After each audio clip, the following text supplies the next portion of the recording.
Hello guys, welcome to towards success channel. आज हम करने जा रहे हैं क्लास 9th का 2021 और 22 का क्वेश्चन पेपर। अगर आप हमारे वीडियो पे नए हैं तो वीडियो को लाइक और चैनल को सब्सक्राइब जरूर कर ले ताकि हमारी सभी लेटेस्ट अपडेट आप सभी को मिलती रहे।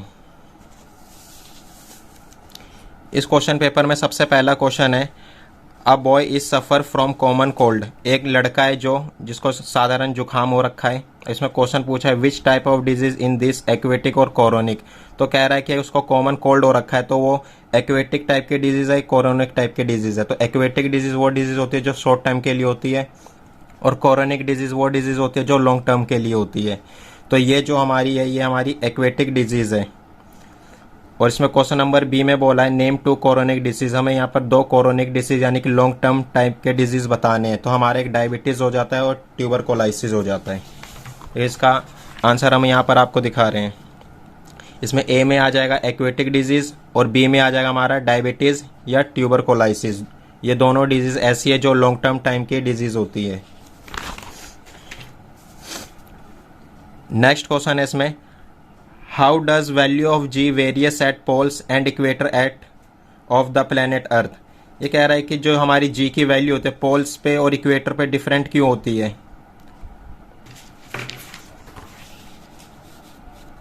यहाँ पे लिखा है the value of g more than the at the poles. जो हमारी जी की वैल्यू होती है पोल्स पे वो ग्रेटर होती है, and the value of g is less at equator at compare to the poles. और जो हमारी इक्वेटर पे जो जी की वैल्यू होती है वो लेस होती है पोल्स के कंपेयर में। अब नेक्स्ट क्वेश्चन है, इसमें कह रहा है if your weight is 66 Newton on the earth surface. कह रहा है कि अगर तुम्हारा अर्थ की सरफेस पे 66 न्यूटन वेट है, तो कह रहा है what will be your weight on the moon. तो तुम्हारा मून पर क्या वेट होगा। तो जो हमारी मून की ग्रेविटी होती है वो अर्थ की ग्रेविटी से 1/6 होती है। तो इसलिए जो हमारे इसमें वेट निकल कर आएगा, लिखेंगे यहाँ पर हम वेट ऑफ मून इक्वल है 1/6 वेट ऑफ अर्थ से। तो लिखेंगे so weight of moon 1/6 equal into में 66। तो यहाँ पर हम इसको डिवाइड कर देंगे तो हमारा आ जाएगा 66 न्यूटन वेट आ जाएगा। यानी कि अगर किसी पर्सन का अर्थ पे 66 kg वेट है तो उसका मून पे जाकर उसका वेट 11 न्यूटन हो जाएगा। अब नेक्स्ट क्वेश्चन पूछ रहा है what will your mass increase और decrease on the moon surface. कह रहा है कि क्या हमारा मास जो होता है मून की सरफेस पर घटेगा या बढ़ेगा। तो लिखेंगे नो मास नेवर चेंज इंक्रीज और decrease on the moon surface because mass of any object remains constant anywhere. लिखा है नो मास नेवर इंक्रीज और decrease on the moon surface because mass of any object remains constant everywhere. जो मास होता है हमारा वो हर जगह कांस्टेंट होता है, वो ना ही इंक्रीज होता है ना ही डिक्रीज होता है।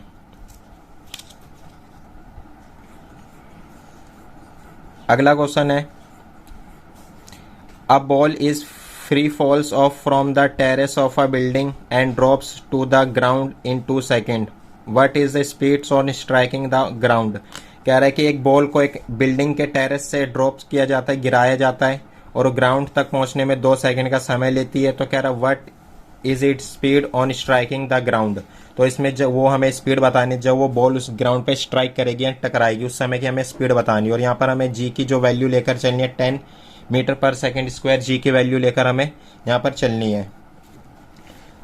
तो सबसे पहले हम इसमें गिवन वगैरह देख लेंगे। हमारा गिवन क्या है इसमें, सबसे पहले गिवन जो है हमारा यहाँ पर 2 सेकेंड दे रखा है और जी की वैल्यू हमें उसमें बोल रखा था 10 मीटर पर सेकेंड स्क्वायर लेना है। अगर हम टेरेस से गिरा रहे तो टेरेस के समय हमारी जो इनिशियल वेलोसिटी होती है वो हमारी 0 मीटर पर सेकेंड होगी, और हमारे जो निकालना है ये फाइनल वेलोसिटी निकालनी है यानी कि v निकालना है हमें इसमें।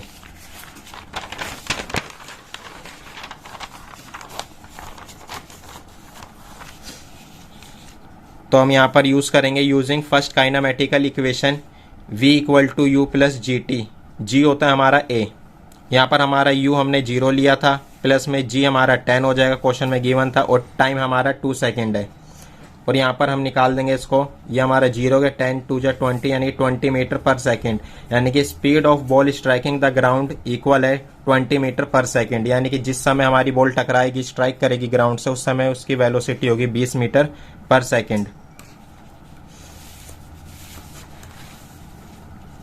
इसी का नेक्स्ट पार्ट है, कह रहा what is the height of the building. तो उस बिल्डिंग की हमें यहाँ पर हाइट भी फाइंड करनी है। तो यहाँ पर हम करेंगे क्या, यूज करेंगे हम सेकेंड काइनामेटिकल इक्वेशन। यहाँ पर हमारा h हो जाएगा h equal to u t plus half g t square. u है हमारा 0 और इंटू टी है हमारा 2 प्लस 1/2 इंटू जी हमारा 10 और टाइम हो गया हमारा 2 का स्क्वायर। यहाँ पर इन दोनों को सॉल्व करेंगे तो 0 हो जाएगा। यहाँ पर 1/2 ऐसी 10 का 10 लिख देंगे और 2 का स्क्वायर खोल के हम 4 लिख देंगे और 2 को 10 से काट देंगे तो 5 पे कट गया, 5 4 जा 20 यानी कि 20 मीटर बिल्डिंग की हाइट है। अब नेक्स्ट क्वेश्चन है हमारा क्वेश्चन नंबर 4, कह रहा person hygiene is necessary condition for good health, right at least 2 more condition required for a good health. कह रहा है कि पर्सन को हाइजीन रहने के लिए कौन कौन सी कंडीशन नेसेसरी है, हमें कोई सी भी 2 कंडीशन को यहाँ पर लिखना है। और दूसरा क्वेश्चन पूछा है how does a doctor diagnosis the disease in a diseased person. Doctor जो होता है वो किसी भी डिजीज पर्सन में किस तरीके से जांचता है कि इसको कोई बीमारी है या नहीं है।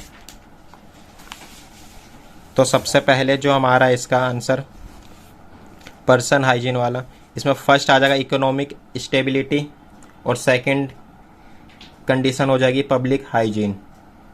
और इसमें जो दे रखा था how does a doctor diagnosis the disease in a disease person, तो इसका आंसर हो जाएगा हमारा a doctor diagnosis the disease in a disease person by the sign और सिम्टम्स। जो डॉक्टर होता है वो किसी भी पर्सन के अंदर बीमारी जो जानता है उसके साइन और सिम्टम्स के हिसाब से जानता है। अब हमारा नेक्स्ट क्वेश्चन है क्वेश्चन नंबर 5, इसमें लिखा है नेम 2 सब atomic particles also write the representative charge on these. हमें यहाँ पर 2 सब एटॉमिक पार्टिकल्स बताने और उनके चार्जेस बताने हैं। तो यहाँ पर है हमारा proton, neutron and electrons are 3 सब एटॉमिक पार्टिकल। जो ये हमारे तीनों नाम है ये हमारे तीनों सब एटॉमिक पार्टिकल्स है। और क्वेश्चन में पूछा गया सिर्फ 2, तो आप कोई सा भी 2 बता सकते हैं। इसमें लिखा है proton having positive charge. Protons के पास पॉजिटिव चार्ज होता है और इसका जो चार्ज होता है 1.67 इंटू 10 की पावर -19 कोलाम्ब होता है। आगे है neutrons having neutral charge. Neutron के पास न्यूट्रल चार्ज होता है इसलिए इसका जो चार्ज होता है वो 0 कोलाम्ब होता है। अगला electrons having negative charge. Electrons के पास नेगेटिव चार्ज होता है, कितना होता है इसका -1.67 इंटू 10 की पावर -19 कोलाम्ब। ये प्रोटॉन्स और इलेक्ट्रॉन्स का चार्ज लगभग सेम होता है, इसमें साइन का अंतर है, ये प्लस में होता है तो ये हमारा माइनस में होता है।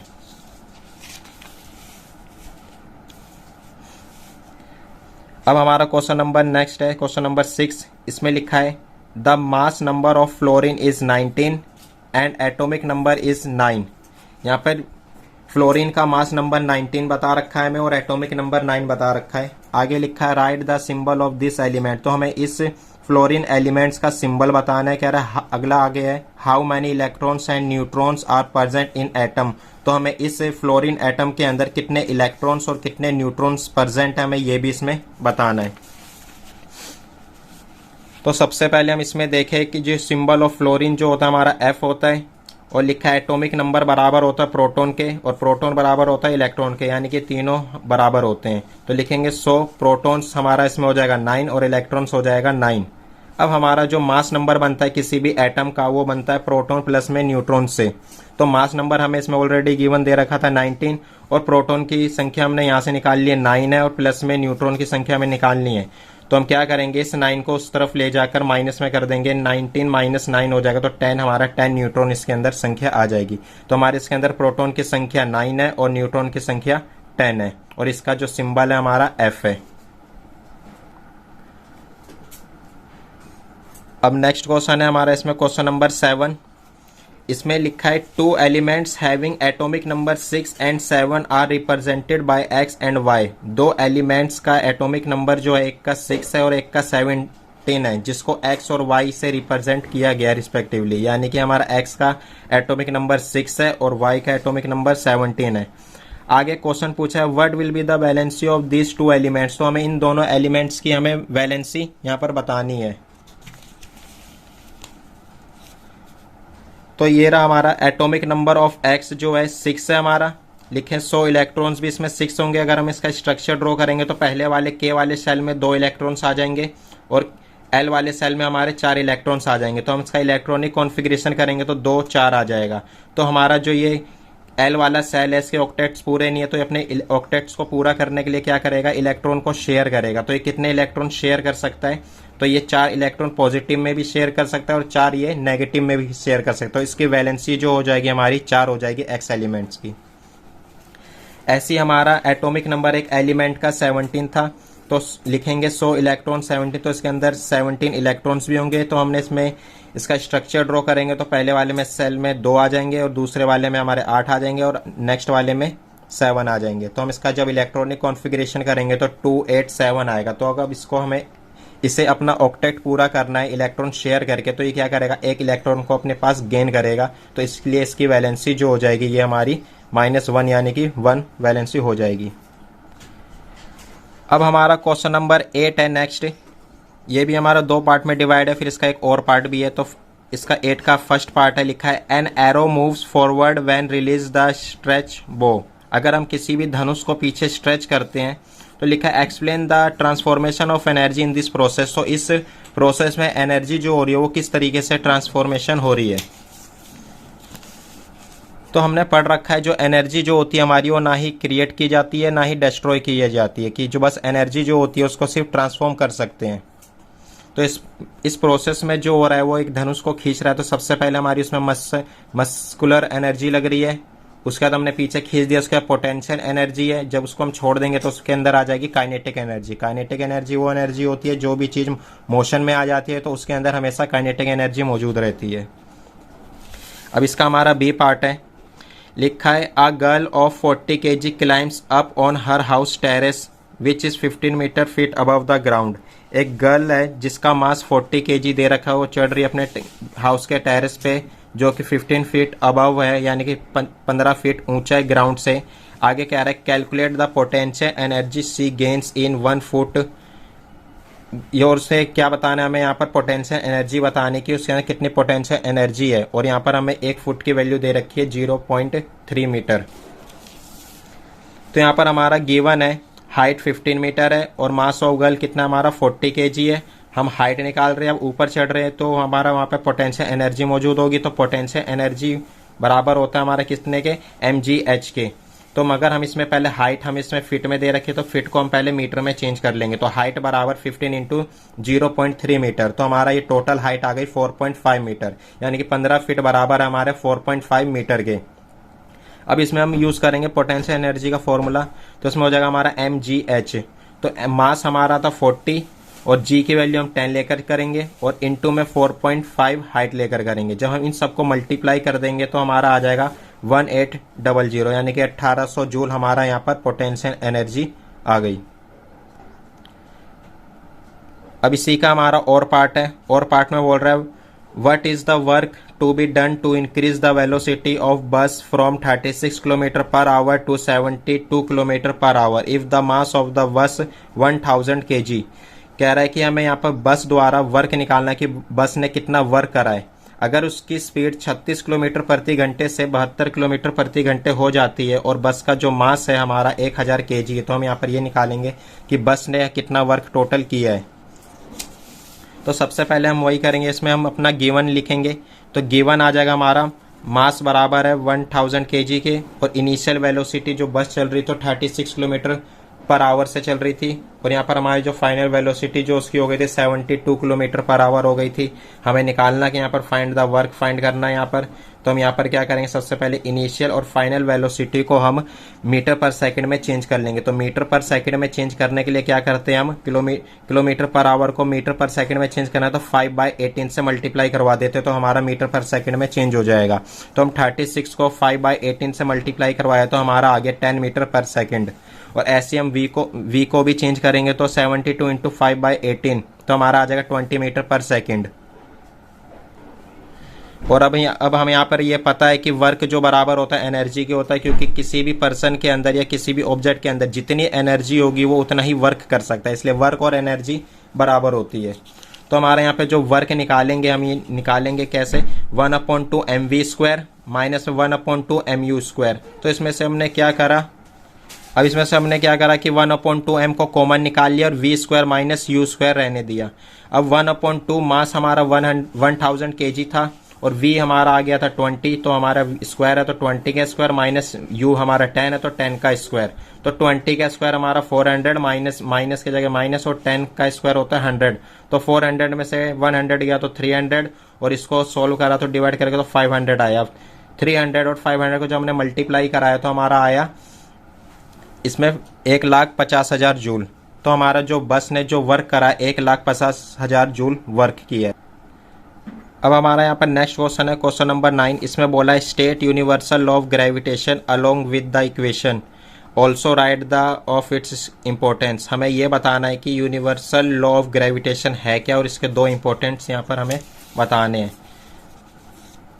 तो हमारा यहाँ पर इसका आंसर हो जाएगा, लिखा है every object in universe attract each other with a force that is directly proportional to the product of masses and inversely proportional to the square of the distance square between them. यानी कि विश्व में हमारी जितनी भी object है वो सभी एक दूसरे को अट्रैक्ट करती है एक फोर्स से, एक बल से, ठीक है, जो उसके मास के, दोनों के मास के प्रोपोर्शनल होती है और दोनों के डिस्टेंस के क्या होती है, इनवर्सली प्रोपोर्शनल होती है। अब इसके दो इंपॉर्टेंस पूछे गए तो इंपॉर्टेंस आ जाएगा motion of moon around the earth, यानी कि जो मून का मोशन है वो अर्थ के चारों तरफ घूमता है, तो ये हमारे सी का एग्जांपल है।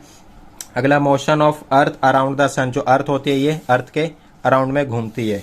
अब इसी का हमारा एक बी पार्ट था, इसमें लिखा है what does G and small g stand for respect to the gravitation. तो हमें ये बताना है कि हमारे यहाँ पर जी और कैपिटल जी और स्मॉल जी है क्या, ये क्या बताता है दोनों।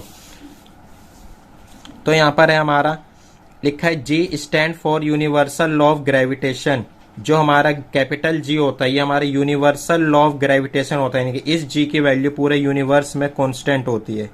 And g stand for acceleration due to gravity, और जो हमारा स्मॉल जी होता है हम इसको एक्सलेरेशन ड्यू टू ग्रेविटी के नाम से जानते हैं। जो हमारा जी होता है ये हर प्लेनेट का डिफरेंट हो सकता है, मगर ये जो कैपिटल जी है ये हर प्लेनेट पे सेम रहेगा। अब हमारा नेक्स्ट क्वेश्चन नंबर 10 है। क्वेश्चन नंबर 10 में लिखा है right the chemical formula of aluminium hydroxide and sodium chloride. हमें यहाँ पर एल्यूमिनियम हाइड्रोक्साइड का केमिकल फॉर्मूला बताना है और सोडियम क्लोराइड का भी केमिकल फॉर्मूला बताना है हमें। तो जो हमारे एल्यूमिनियम हाइड्रोक्साइड होता है, सबसे एल्यूमिनियम को हम किस तरीके से लिख सकते हैं, Al3+ और हाइड्रोक्साइड होता है हमारा OH-। तो ये क्या करता है, इसका चार्ज इसके नीचे आ जाएगा और इसका ये इसके नीचे आ जाएगा, तो हमारा ये बन जाएगा Al और OH3। ऐसे हमारा सोडियम क्लोराइड है, तो सोडियम क्लोराइड क्या होगा, हमारा Na+ है और क्लोराइड को Cl लिखते हैं हम, तो ये भी हमारा क्या करेगा, चार्ज इसके मल्टीप्लाई होंगे, तो यहाँ पर हो जाएगा हमारा NaCl। और हमारे इसके अब बी पार्ट में ये पूछा गया था कि नेम द फॉलोइंग कंपाउंड। हमें ये जो केमिकल फॉर्मूला दे रखा है इसका हमें नाम बताना है इस कंपाउंड का, कि इस कंपाउंड का क्या नाम है। एक है Al2O3 और सेकेंड है MgO। तो ये हमारा Al2+O3 जो ये हमारा एल्यूमिनियम ऑक्साइड पढ़ते हैं इसको, और जो आना MgO है इसको हम पढ़ेंगे मैग्नीशियम हाइड्रोक्साइड। अब हमारा क्वेश्चन नंबर 11 है। क्वेश्चन नंबर 11 में कह रहा है ड्यूरिंग फोटोसिंथेसिस ग्लूकोज। ये जो हमारे फॉर्मूला दे रखा है केमिकल फॉर्मूला, ये हमारे ग्लूकोज का है C6H12O6 है। तो हमें इसका निकालना है, मोलिकुलर मास निकालना है इस ग्लूकोज के फॉर्मूला का, और हमें यह भी बताना है बी पार्ट में कि how many atoms are present in 12 gram of carbon 12, यानी कि कार्बन 12 के एटम में अगर हम इसका 12 ग्राम एटम ले रहे हैं उसके अंदर कितने एटम प्रेजेंट होंगे। तो सबसे पहले हम इसका सबसे मोलिकुलर मास निकालेंगे C6H12O6 का। तो हमारा कार्बन का जो मास होता है वो 12 होता है, 12 इंटू 6 कर दें क्योंकि हमारे पास 6 एटम है कार्बन के, और यहाँ पर हाइड्रोजन 12 है, तो यहाँ पे हाइड्रोजन का मास जो होता है 1 होता है, इसको 12 से कर देंगे। और 16 ऑक्सीजन है, तो ऑक्सीजन का मास 16 होता है, तो 6 है तो इसको 6 से मल्टीप्लाई करवा देंगे। तो 12 6 जो हमारा हो गया 72, प्लस की जगह प्लस, और 1 को 12 से करेंगे तो 12, और 16 को 6 से करेंगे तो 90। जब हम सबको जोड़ देंगे तो हमारा आ जाएगा 180 U। U जो है हमारा मास की यूनिट होती है, या U लिखो या AMU लिखो। अब नेक्स्ट इसमें हमें ये बताना था कि कार्बन 12 का हमारे पास 12 ग्राम 12 ग्राम में कितने एटम प्रेजेंट होंगे, तो लिखेंगे 1 मोल ऑफ कार्बन, यानी एक कार्बन के 1 मोल में 12 ग्राम और लिखा है, तो एटम प्रेजेंट कितने हो जाएंगे हमारे 6.67 इंटू 10⁻23, यानी कि नेक्स्ट क्वेश्चन है हमारा क्वेश्चन नंबर 12। लिखा है डिफाइन कैटायन एंड एनायन, हमें कैटायन और एनायन बताना है और लिखा है व्हेन सोडियम क्लोराइड यानी कि NaCl, sodium chloride dissolve in water it forms the sodium and chloride ions, categorise them into the cation और anion, also write the symbol of ion. हमें यह बताना है कि सबसे पहले इसमें कैटायन और एनायन है क्या, और जब सोडियम क्लोराइड को वाटर में मिक्स कर दिया जाता है, डिजोल्व कर दिया जाता है, तो हमें कैटेगराइज करके बताना है कि कौन सा, यानी कि सोडियम कैटायन है या एनायन है। तो लिखा है positively charge ion are called cation, जो भी हमारे पॉजिटिवली चार्ज आयन्स होते हैं उसको कैटायंस बोलते हैं, negatively charge ion is called anion, इनको हम एनायन बोलते हैं। तो सोडियम जो होता है, सोडियम का जो आयंस का सिंबल होता है Na+ होता है, तो इसलिए प्लस डला है तो ये कैटायन हो जाएगा। क्लोराइड का हमारा Cl- होता है तो इसलिए ये एनायन हो जाएगा। तो इसमें लिख देंगे so sodium is cation and chloride is anion. अब इसमें हमारा नेक्स्ट क्वेश्चन है क्वेश्चन नंबर 13। क्वेश्चन नंबर 13 में कह रहा है what are isotopes, write to application of isotopes. हमें यह बताना है कि आइसोटोप्स है क्या और राइट टू एप्लीकेशन, उसकी 2 एप्लीकेशन बताना है। और इसमें हमें बी पार्ट में ये बोला है कि identify the atom whose structure is show in the given diagram. ये हमें इसका डायग्राम गिवन दे रखा है, स्ट्रक्चर कह रहा है राइट द इलेक्ट्रॉनिक कॉन्फ़िगरेशन, हमें इस स्ट्रक्चर का इलेक्ट्रॉनिक कॉन्फ़िगरेशन करके दिखाना है। तो सबसे पहले आइसोटोप होता क्या, लिखा है element having same atomic number but different atomic mass, ऐसे एलिमेंट्स जिनका एटॉमिक नंबर सेम होता है मगर एटॉमिक मास जो होता है वो डिफरेंट होता है, तो उसको हम आइसोटोप्स कहते हैं। और इसका लिखा है एप्लीकेशन पढ़े, तो इसमें एप्लीकेशन में आ जाएगा iodine is used for treatment और गोइटर। जो आयोडीन एक हमारा आइसोटोप है जो कि गोइटर के ट्रीटमेंट के लिए यूज़ किया जाता है। अगला uranium is use as fuel in nuclear reactor, uranium जो होता है एक न्यूक्लियर रिएक्टर के लिए एक फ्यूल का काम करता है। अगला है cobalt, cobalt is use for the treatment of cancer, cobalt एक आइसोटोप है जिसका यूज कैंसर के ट्रीटमेंट के लिए किया जाता है। अब ये वाला जो हमें डायग्राम दे रखा था इसका हम इलेक्ट्रॉनिक कॉन्फ़िगरेशन करेंगे। इसको पहले वाले सेल में 2 इलेक्ट्रॉन्स है, दूसरे वाले में 8 है और तीसरे वाले में 2 है, तो हमारा इसका इलेक्ट्रॉनिक कॉन्फ़िगरेशन हो जाएगा। ये हमारा मैग्नीशियम का है तो 2 8 2 इसका इलेक्ट्रॉनिक कॉन्फ़िगरेशन हो जाएगा। हमारा नेक्स्ट क्वेश्चन है क्वेश्चन नंबर 14। इसमें लिखा है Raju observe that in his house following device are used every day. Raju के घर में 4 ट्यूबलाइट्स लगी गई है जो कि 40 वाट की है और 8 घंटे तक वो चलती है, और एक टीवी जो है वो 120 वाट की है जो लगातार 6 घंटे तक चलती है, और एक वाटर मोटर पंप है जो कि 1000 वाट का है और वो 1 घंटे तक चलता है। अब पूछा गया है कि write the energy transformation that place take in tubelight is switch on. जब ट्यूबलाइट को ऑन कर दिया जाता है तो उसमें एनर्जी ट्रांसफॉर्मेशन किस तरीके से हो रहा है, और हमें इसके सेकंड पार्ट में ये बताना है कि suggest 2 ways measure the to save electricity, कि हमें इलेक्ट्रिसिटी सेव करने के 2 तरीकों को बताना है यहाँ पर।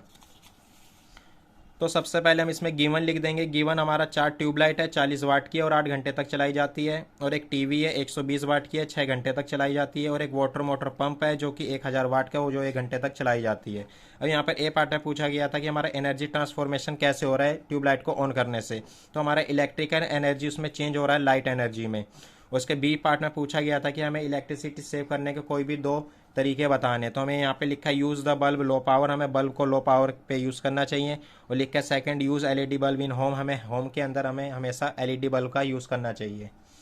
और अब इसके सी पार्ट में बोल रखा है what will be his house electricity bill for a month of March is the rate of given electricity consume is 3 per unit, यानी कि राजू के घर में मार्च के महीने में कितने रुपए बिल आएगा अगर वो उसकी यूनिट जो है पर यूनिट का जो रुपए है वो 3 रुपये है। तो यहाँ पर हम क्या करेंगे, लिखा है electricity required for tubelight, tubelight कितनी इलेक्ट्रिसिटी करेगी, 4 ट्यूबलाइट है हमारी, 4 ट्यूबलाइट है और 8 घंटे तक चलाई जाती है, और हमारा 40 वाट के, तो वाट को हम किलो वाट में चेंज करने के लिए 1000 से डिवाइड कर देंगे यहाँ पर। तो जब हम इस पूरे को सॉल्व करेंगे तो 1.28 किलो वाट पर आवर आएगा इसमें। अब इसके बाद हमारा दे रखा है कि electricity required for the TV. अब टीवी के लिए कितना है कि हमारा टीवी जो है एक टीवी है तो 1 इंटू 6 घंटे तक चलाया जाता है, और 120 वाट की है, तो 120 वाट को भी यहाँ पर हम किलोवाट में चेंज करेंगे तो हमारा इसमें आएगा 0.72 किलोवाट पर आवर आ जाएगा। अब ऐसी हमारे पास एक मोटर है, तो मोटर कितना बिजली खाएगी, एक 1 इंटू 1000 अपॉन में 1000, यानी 1000 वाट का है तो इसको किलोवाट में चेंज करने के लिए 1000 से डिवाइड कर देंगे तो 1 किलोवाट आ जाएगा। अब इसके बाद हम नेक्स्ट क्या करेंगे, इसमें इन सभी को हम टोटल एनर्जी देखेंगे कि हमारा एक दिन में वो टोटल एनर्जी कितना गेन कर रहा है। तो लिखेंगे टोटल एनर्जी इन 1 डे, तो 1.28 प्लस में 0.72 प्लस में 1 इक्वल टू बन गया हमारा 3 किलोवाट पर आवर। और यहाँ पर लिखा है एनर्जी इलेक्ट्रिसिटी फॉर 1 मंथ मार्च, यानी कि 3 इंटू 31।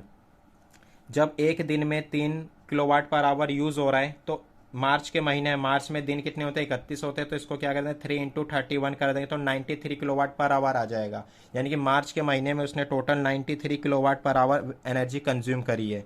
अब यहाँ पर लिखेंगे कि 1 किलोवाट पर आवर जो है ये 1 यूनिट के बराबर होता है, तो हम लिखेंगे कॉस्ट ऑफ 1 यूनिट। तो हमारे पास टोटल 93 किलोवाट है, यानी कि 93 यूनिट है, तो 1 यूनिट की वैल्यू हमें 3 रुपये दे रखी थी, तो हम क्या करेंगे 3 को 93 से मल्टीप्लाई करके लिख देंगे 279, यानी कि 279 रुपीज़, यानी कि उसका जो बिल आएगा मार्च के महीने में। अब हमारा इसका नेक्स्ट पार्ट है, लिखा how much water per minute the above water pump can rise to height of 10 metre, यानी कि जो मोटर है हमारी 10 मीटर हाइट तक वो कितना पानी पंप कर देगी। यानी कि हमें इसमें मास निकालना है कि कितना वाटर का मास वो पंप करेगी 10 मीटर हाइट तक 1 मिनट में।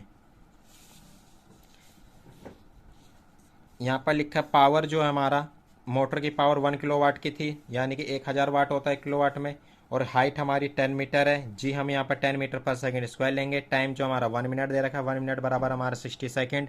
अब पावर का जो हमारा फॉर्मूला होता है WT, क्योंकि हमारा वैसे पावर होता है ET, यानी कि एनर्जी अपॉन में टाइम, तो एनर्जी W के बराबर होता है, इसलिए हम यहाँ पर W अपॉन में T भी ले लेंगे। और जो हमारा एनर्जी होती है वो mgh होती है, और नीचे आ जाएगा हमारा T। तो mgh से यहाँ पर हम m की वैल्यू निकालेंगे, तो m की वैल्यू हमारी आएगी यहाँ पर P इंटू टी अपॉन में gh, क्योंकि ये gh इसके नीचे आ जाएंगे इस तरफ P के नीचे, और T हमारा यहाँ पे मल्टीप्लाई में आ जाएगा P के।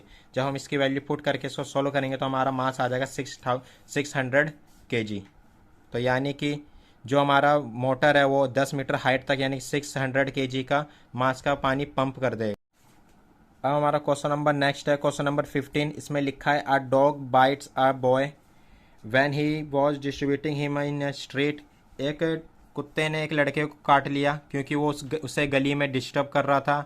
His father takes him to the doctor, उसके फादर उसको डॉक्टर के पास ले गए। Doctor prescribe 7 injection to him, doctor ने उसे 7 इंजेक्शन लगाने की सलाह दी। अब क्वेश्चन पूछा है which disease can be caused by the dog bite. जब उसने डॉग ने उस बच्चे को काटा तो उससे कौन सी बीमारी यानी कौन सी डिजीज हुई। कह रहा है this disease is caused by the infection agent, तो ये डिजीज फैलने का जो इन्फेक्शन एजेंट है वो क्या है। तो यहाँ पे लिखा है रेबीज, जो से बीमारी हुई वो रेबीज हुई। लिखा है this disease cause by the virus, तो इसका इन्फेक्शन जो एजेंट है वो हमारा वायरस बना।